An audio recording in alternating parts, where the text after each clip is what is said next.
Industry leaders in the communications sector across the continent are this week exploring how a borderless Africa will unlock the potential of African economies. AfricaCommsWeek takes place ahead of Africa Day, and this year is focusing on accelerating the African Continental Free Trade Agreement. Business reporter Ntokozo Khumalo has more on the story. Take a look. The African Continental Free Trade Agreement looks set to get more countries to commit to direct cross-border collaboration.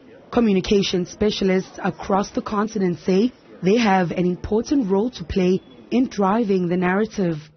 Looking at it from a development perspective and also an investment perspective today. How can the narratives that we create about the continent actually drive more investment, and not thinking about the continent, in sort of the old tropes and stereotypes?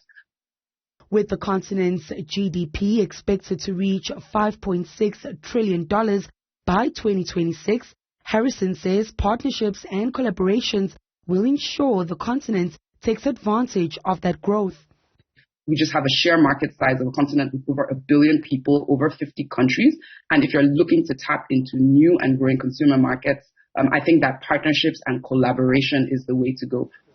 Nestle, Nigeria's manager for corporate communications, Victoria Uwadoka, says a borderless Africa supports intra-Africa trade and the ability for businesses to effectively communicate with their different markets and stakeholders.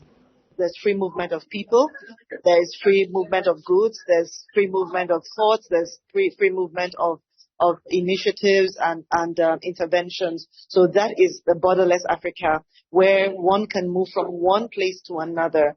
And the key thing to enable that is an understanding, and it's also being able to communicate with one another in the languages that we understand.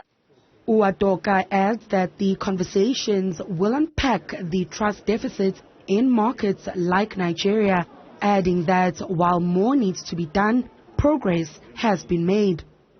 There is a question of trust between the government and the people. So maybe that's where you see that there could be a problem. But if we look at organizations and we look at the industry and we look at the different sectors of the industry, and we also look at how they're enabling their engagement with their audiences, with their customers, with their consumers through PR, I think that we're in a good place. According to the World Economic Forum, the continent is home to 6 of the world's 10 fastest growing economies, with projections that Nigeria, South Africa and Egypt will remain in the top 10 by 2050. For Newzroom Afrika on Channel 405, I'm Ntokozo Khumalo in Johannesburg.